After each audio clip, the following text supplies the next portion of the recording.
Hello बच्चों, कैसे आप सब बात से बैठे हुए। तो बच्चों आज हम क्या करेंगे, हमारा इंडेफिनिट इंटीग्रेशन खत्म हो चुका है। आज हम डेफिनेट इंटीग्रेशन करना स्टार्ट करेंगे। आज का हमारा लेक्चर डेफिनेट इंटीग्रेशन पर होगा, जिसमें हम सिंपल क्वेश्चन जो सब्स्टिट्यूशन से होते हैं या फिर एज डायरेक्ट मेथड से होते हैं, डायरेक्ट फार्मूला यूज करके उसका हम डेफिनेट इंटीग्रेशन। डेफिनेट इंटीग्रेशन में क्या होगा, जो उसकी लोअर लिमिट और अपर लिमिट दे रखी होगी, हमें सिर्फ अपर लिमिट माइनस लोअर लिमिट करके उसकी वैल्यू निकालनी होती है। यहाँ पे कॉन्स्टेंट नहीं आता क्योंकि डेफिनेट इंटीग्रेशन है ना, तो यहाँ पे क्या हो जाएगा, जो कॉन्स्टेंट होता है हट जाता है, सिर्फ वैल्यू आते हैं हमारे पास। ठीक है, तो देखते हैं हम वैल्यू डेफिनेट इंटीग्रेशन। आज तो सिर्फ जो इंटीग्रेशन क्या था हमारे पास, इंटीग्रेशन बाय सब्स्टिट्यूशन था, और एक जो डायरेक्ट मेथड था जिससे हमने सिर्फ वो वैल्यू डायरेक्ट फार्मूला का यूज करके इंटीग्रेट किया था। इंटीग्रेट करने के बाद हमें क्या करना है, फिर उसमें वैल्यू पुट करके higher upper limit minus lower limit put करके हमें सिर्फ वैल्यू निकालना है। ठीक है, चलिए स्टार्ट करते हैं। आज हमारा जो टॉपिक होगा डायरेक्ट क्या बोल सकते हैं, डेफिनेट बोलते हैं, डेफिनेट इंटीग्रेशन। डेफिनेट इंटीग्रेशन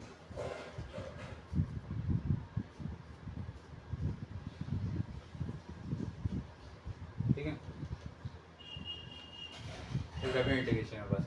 तो हम क्या करेंगे, पहले क्वेश्चन लेते हुए, डेफिनेट इंटीग्रेशन होता है जिसमें क्या देखो, बेसिकली जिसमें लिमिट्स देखो, लिमिट्स प्रेजेंट प्रेजेंट हो, उसी को हम बोलते हैं डेफिनेट इंटीग्रेशन। और दूसरा था इंडेफिनेट इंटीग्रेशन, जो भी हमने अभी तक 7.7 तक एक्सरसाइज 7.1 से ले 7.1 से लेके 7.7 तक जितने भी क्वेश्चन करे हैं वो सब इंडेफिनेट इंटीग्रेशन, इंडेफिनिट इंटीग्रेशन कहते हैं, इंटीग्रल्स के। ठीक है, अब हम एक्सरसाइज 7.8 से लेकर फर्दर जो एंड तक है, फर्दर आगे जो भी है वो सब डेफिनेट इंटीग्रेशन के क्वेश्चन है, डेफिनेट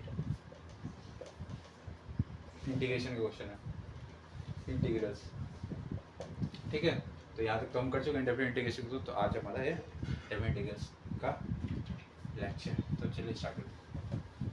तो दूसरे इंडेफिनेट इंटीग्रेशन में क्या था, जिसमें लिमिट्स प्रेजेंट नहीं थी। इंडेफिनेट में इंडेफिनेट इंटीग्रेशन में इंटीग्रल्स में क्या था, लिमिट्स एब्सेंट है, लिमिट्स एब्सेंट एब्सेंट। इसलिए हम क्या करते थे, इंटीग्रेशन आफ्टर इंटीग्रेशन क्या करते थे, वी यूज एक कांस्टेंट यूज करते थे, कांस्टेंट। ठीक है, और डेफिनेट इंटीग्रेशन में क्या होगा, इसमें हम नो कांस्टेंट आर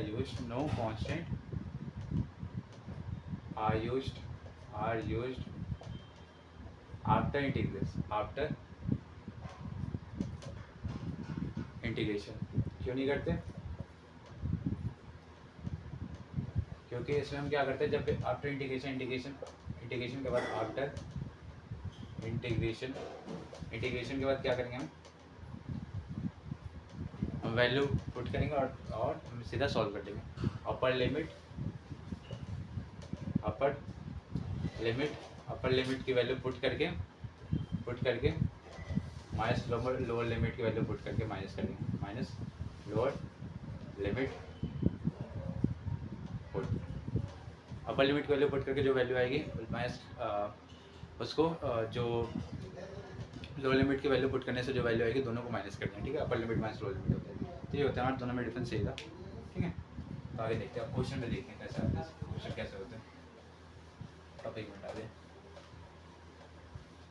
क्या था हमारा टॉपिक, डेफिनेट, कभी ब्लैक चलता है कभी ब्लू, डेफिनेट इंटीग्रेशन।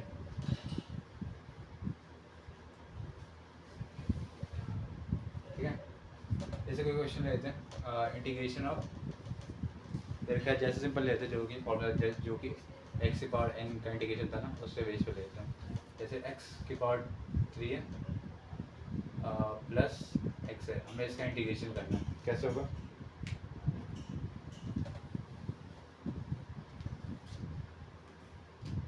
एक्स की पावर 3 प्लस एक्स का हमें इंटीग्रेशन करना है with respect to its quantity x.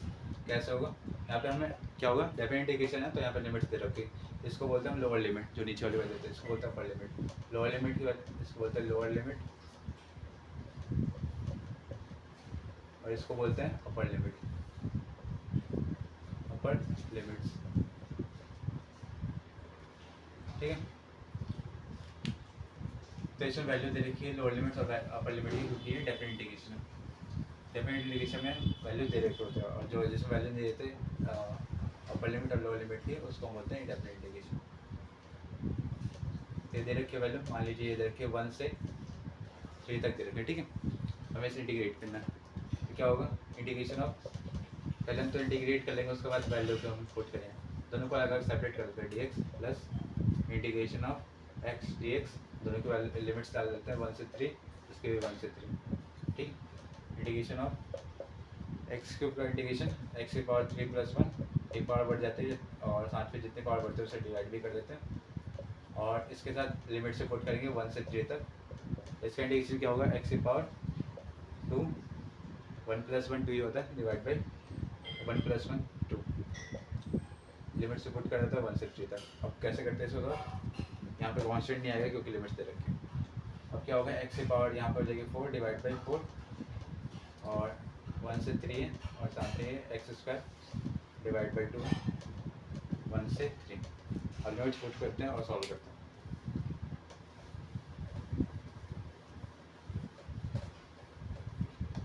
क्या दे रखा है हमारे पास, ये है ना, integration of, upper limit put करनी है तो अपर लिमिट की वैल्यू पुट कर लेते हैं पहले। क्या आएगा अपर लिमिट पुट करने पे, थ्री, अगर एक्स की जगह पे जो अपर लिमिट्स और लोअर लिमिट दे रखी है वो एक्स की जगह पे पुट करते हैं, एक्स की वैल्यू पे। तो अपर लिमिट की वैल्यू कितनी है 3, एक्स की जगह पे 3 पुट कर लेते हैं, 3 की पावर 4 डिवाइड बाई 4, माइनस होता है लोअर लिमिट, तो लोअर लिमिट की वैल्यू पुट करेंगे एक्स की जगह पे और माइनस कर देंगे, प्रॉपर नंबर को उठा देंगे। तो एक्स की जगह पे अगर 1 पुट करें तो क्या होगा 1 की पावर 4 डिवाइड बाई नीचे 4 भी है, और यहाँ पे ये तो प्लस का साइन है। फिर से इसमें भी सेम केस, अपर लिमिट की वैल्यू पुट करते हैं एक्स 3 का square divide by 4 2, minus lower limit की वैल्यू पुट करेंगे और माइनस कर देंगे 1 का स्क्वायर डिवाइड बाई 2, उसको माइनस कर लेंगे। इंटीग्रेशन ऑफ 3 की पावर 4 कितना होता है, 3 को 4 टाइम्स मल्टीप्लाई करेंगे तो कितना आता है 81, 81 आता है, 81 डिवाइड बाई 4 माइनस 1 की पावर 4, यानी 1 को 4 टाइम्स, 1 को कितने टाइम्स से मल्टीप्लाई कर ले 1 ही रहता है, हाँ ठीक। तो डिवाइड बाई 4 और प्लस 81, 3 का स्क्वायर कितना होता है 9 divide by 2, minus 1 divide by 2, 3 का स्क्वायर 9, 1 का स्क्वायर 1, इसको आगे सॉल्व करते हैं।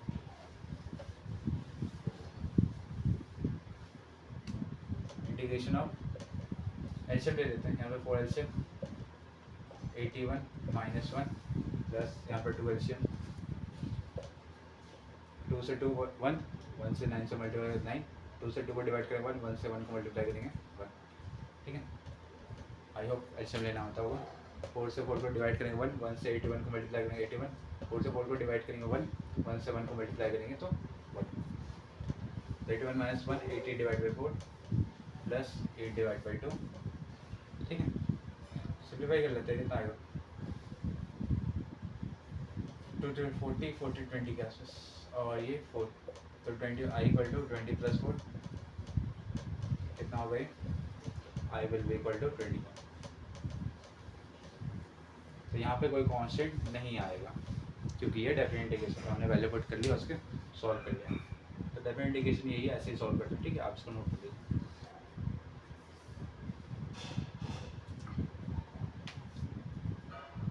एक और क्वेश्चन आता हूँ, ऐसे नोट कर लो। ये तो था डायरेक्ट मेथड का, डायरेक्ट फार्मूला के यूज करके हमने वो इंटीग्रेट करा, इंटीग्रेट करने के बाद हम वैल्यू पुट करके निकाला। अगर कोई इंटीग्रेशन बाय सब्स्टिट्यूशन का क्वेश्चन आ जाए तो डेफिनेट इंटीग्रेशन में इंटीग्रेशन बाय सब्स्टिट्यूशन का क्वेश्चन आ जाए तो कैसे करेंगे, वहाँ पर लिमिट से चेंज करनी पड़ती है। ऐसे कोई क्वेश्चन दे रखा है integration by substitution, integration by substitution, ऐसा कुछ आ जाए तो जैसे हमारे पास क्वेश्चन था integration of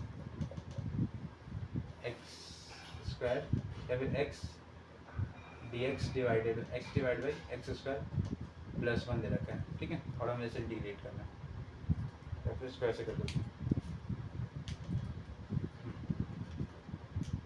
x square plus 1 D X, हमें इसको इंटीग्रेट करना है with respect to its small D X. तो कैसे करेंगे हम, यहाँ पे हम तो डायरेक्ट मेथड लगा नहीं सकते, यहाँ कोई फॉर्मूला सेट नहीं होता, वो ऊपर वाले का अलग इंटीग्रेशन, नीचे वाले का अलग इंटीग्रेशन डिवाइड करता है, ऐसा कुछ नहीं होता। हमें यहाँ पे इंटीग्रेशन बाय सब्स्टिट्यूशन नहीं करना पड़ेगा। कैसे क्यों करते हैं ऐसे इंटीग्रेशन बाय सब्स्टिट्यूशन? ऊपर वाले का डेरिवेटिव तो नीचे वाला आ नहीं सकता, नीचे वाले का डेरिवेटिव ऊपर वाला आ रहा है, तो इसलिए हम क्या करेंगे, नीचे वाले को कुछ भी लेट कर लेंगे, टी के कुछ भी समथिंग, और डेरिवेट करेंगे तो डेरिवेट करेंगे नीचे वाले को, तो ऊपर वाला डेरिवेटिव आता है, तो हम सब्स्टिट्यूट कर सकते हैं। लेट क्या कर लेते हैं, एक्स स्क्वायर नीचे वाला डिनोमिनेटर उसको हम कुछ टी लेट कर लेते हैं, तो डेरिवेटिव करते हैं दोनों साइड। इस साइड डेरिवेटिव करेंगे तो 2x, इसका डेरिवेटिव 0, और इस पूरे का dx और इक्वल टू dt। यहाँ पे dt का टर्म आता है, ये साइड मल्टीप्लाई में चला जाता है, इसका dt बाई dt 1 हो जाता है, यहाँ पे dt आएगा, ये मल्टीप्लाई में, ठीक है। और 2x dx will be equal to dt। यहाँ पे कितना है, x dx है ना, तो हम इस टू को इस साइड शिफ्ट कर देंगे, हमें सिर्फ x dx की वैल्यू चाहिए, तो हम इस टू को इस साइड शिफ्ट कर देंगे, तो x dx will be equal to dt divide by two half of dt, ठीक है। आगे इंटीग्रेट करते हैं इसको, इंटीग्रेशन ऑफ x dx है ना, x dx की यहाँ पे क्या है, x dx की यहाँ पे हाफ ऑफ dt, तो हाफ को बाहर ले लेते हैं dt, ठीक है, dt ऊपर मल्टीप्लाई में, तो ये वाला टर्म तो पूरा गायब हो चुका है, ये वाला पूरा ऊपर का। अब नीचे का बच्चा है, नीचे का जो पूरा टर्म है वो क्या है, एक्स स्क्वायर प्लस 1 को हमने क्या लेट करा था, टी लेट करा, तो नीचे टी लेते हैं, D T divide by T. हमें इसे इंटीग्रेट करना है, थोड़ा दूर लेते हैं, पास इसी को पास उसको क्यों सेट करें, D T divide by D T, ठीक है, D T divide by T. और आपने सीखा यहाँ पे मैं लिमिट्स ले रही हूँ ना, लिमिट्स इंडेफिनिट का इंटीग्रेशन बनाते हैं, यहाँ पर लिमिट्स दे देता हूँ मैं, जैसे यहाँ पर लिमिट्स दे रखी कहते हैं 0 to 1 दे रखी है, 0 to 2, यहाँ पे लिमिट्स दे रखी है, ठीक है, 0 to 2, यहाँ पे भी कितना होगा, यहाँ पे लिमिट चेंज होगी, क्योंकि यहाँ पे dx का टर्म था ना, यहाँ पे x की वैल्यू दे रखी थी, यहाँ पे x की वैल्यू 0 2 दे रखी है, यहाँ पे t का टर्म आ गया, तो t की वैल्यू डिफर कर जाएगी। कैसे, यहाँ पे हम इसको हमने लेट किया था ना, एक्स स्क्वायर प्लस 1 को t लेट करें, तो अगर x की वैल्यू कितनी हो, x की वैल्यू 0 है ना, लोअर लिमिट, अगर हम x की वैल्यू 0 रखते हैं तो t की वैल्यू कितनी आएगी, t की वैल्यू कितनी आएगी, 0 का स्क्वायर प्लस 1, 0 का स्क्वायर 0 होता है 1, तो t की वैल्यू 1 आ जाएगी। और x की वैल्यू हम अपर लिमिट की बात करें, अपर लिमिट x की वैल्यू 2 थी, तो x की वैल्यू अगर हम 2 रखते हैं यहाँ पे, तो 2 का स्क्वायर 4, 4 प्लस 1 5, तो t की वैल्यू 5 आ जाएगी। तो अब हमें t की वैल्यू मिल गई, लोअर लिमिट कितनी है, t 1, अपर लिमिट 5, तो 1 से लेके 5 तक इसकी लिमिट है, ठीक है। तो ये आ गया हमारे पास इंटीग्रेशन, और इसको इंटीग्रेट कर लेते हैं, क्या है, हाफ था, और dx divide by integration of dx divide by x, इसका इंटीग्रेशन क्या था, लॉग मॉड ऑफ x, यहाँ पे dt बाई dx है, dt बाई t है, तो इसका भी होगा लॉग मॉड ऑफ t, ठीक है। कांस्टेंट आ गया क्योंकि यहाँ पे दे रखे लिमिट्स, तो हम क्या कर लेते हैं, इसके लिमिट्स को पुट कर लेते हैं 1 to 5, और वैल्यू पुट कर लेते हैं direct, integration half of indefinite integration में क्या था, हम t को फिर x के टर्म से ले जाते थे, यहाँ पे कर सकते हैं, और लिमिट्स अगर x के टर्म में ले जाता है तो लिमिट सेम रहेगी, यहाँ पे t के टर्म से, तो इसलिए हमने लिमिट चेंज कर दी, क्योंकि यहाँ पे t की वैल्यू पुट करेंगे, लॉग मॉड ऑफ पहले अपर लिमिट 5 है तो 5 पुट कर देंगे, log mod of 5 minus lower limit 1 है, तो lower limit of x t की जब 1 पुट कर देते हैं, माइनस मॉड की लगाते हैं पॉजिटिव करने के लिए, लॉग के पास कोई भी वैल्यू नेगेटिव नहीं हो सकती। तो हाफ ऑफ, आपने प्रॉपर्टी पढ़ी थी पिछली वीडियो में, बताया था log A minus B, log A divide by B होता है, लॉग 5 डिवाइड बाई 1 मॉड होता है, ब्रैकेट स्क्वायर ब्रैकेट लगा, लॉग मॉड 5 डिवाइड बाई 1, ठीक है। कांस्टेंट आएगा क्योंकि ये एक क्या है, डेफिनेट इंटीग्रेशन है, इसको वैल्यू पुट कर देंगे। इसको आगे भी सिंप्लीफाई करना है तो कर सकते हैं, क्या होगा, ये वाली जो आई का ऑप्शन होता है पूरा इसकी पावर में चला जाता है, जिसको हम लॉग ले रहे हैं, तो 1/2 आगे पावर में जाएगा, तो क्या होगा, लॉग मॉड ऑफ 5 का 5 की पावर हाफ, और 5 की पावर एन की पावर हाफ क्या होता है, स्क्वायर रूट में चला जाता है, जो हाफ होता है स्क्वायर रूट होता है, स्क्वायर रूट 2, जो 1/3 होता है क्यूब रूट होता है 1/3, ठीक है। तो यहाँ पे हाफ है तो स्क्वायर रूट में चेंज होगा, लॉग मॉड ऑफ √5, इसका आंसर होगा, यहाँ पे कांस्टेंट नहीं आएगा क्योंकि ये डेफिनेट इंटीग्रेशन।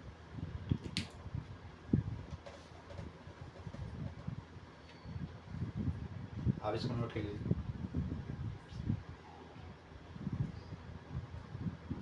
ऐसे कर लिया होगा। मैं इसको मिटा रहा हूँ, एक और तरीका बताता हूँ इसे करने का, कैसे करते हैं। यहाँ पे हम इसके लिमिट्स हम चेंज करे बिना भी कर सकते हैं। कैसे, यहाँ पे हम अगर इसको वापस से t को x टर्म में चेंज कर दें वापस से, तो यहाँ पे हम लिमिट्स को चेंज करने की जरूरत नहीं थी। इस वाले चीज़ को चेंज करने की जरूरत नहीं थी, करके दिखाता हूँ इसको नोट। ठीक है, हम यहाँ से डायरेक्ट कर सकते थे।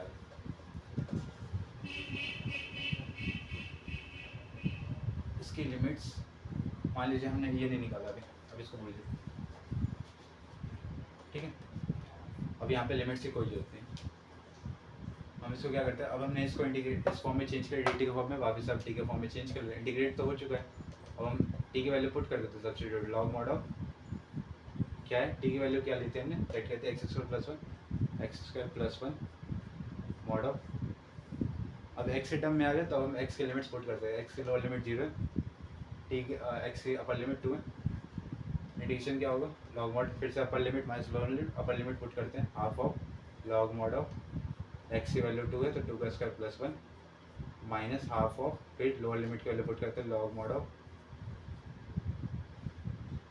और नीचे लिख देते हैं minus log mod of zero की वैल्यू पुट करेंगे तो half of log mod of 0 का स्क्वायर प्लस 1। ठीक है, क्या होगा ये integration of half of log mod of 2 का स्क्वायर होता है 2 का square 4 plus 1 5 log mod of 5 minus half of log mod of 0 तो 0 का लॉग मॉड ऑफ 1, लॉग 1 होता है कितना log 1 0 होता है। तो क्या होगा सिर्फ ये टर्म बचे, वापस से वही फॉर्म आ गया। इसको मैं सेट कर देता हूँ, इसी का आएगा सिंप्लीफिकेशन इंटीग्रेशन ऑफ, सिर्फ ये टर्म बचेगा, ये तो पूरा 0 हो गया, 0 को से मल्टीप्लाई 0 हो गया तो half of log mod of, और इस वाले हाफ को हम इसकी पावर में भेज सकते हैं लॉग मॉड ऑफ। ठीक है, तो लॉग मॉड ऑफ क्या हो जाएगा लॉग मॉड ऑफ 5 की power half which is equal to log mod of root X. यहाँ पे मॉड ऐसे मॉड लगाने की यहाँ पे जरूरत नहीं, क्योंकि अगर हम किसी भी चीज़ का स्क्वायर रूट निकालते हैं तो पॉजिटिव ही होना चाहिए। एक्स वैल्यू अगर पॉजिटिव नहीं होता तो हम रूट्स नहीं निकाल सकते, रियल रूट्स नहीं आते। ठीक है, तो आज आपको वीडियो अच्छी लगी, ये तक हमारा, तो मिलते हैं फिर नेक्स्ट वीडियो में किसी नए लेक्चर, तब तक के बाद बच्चों।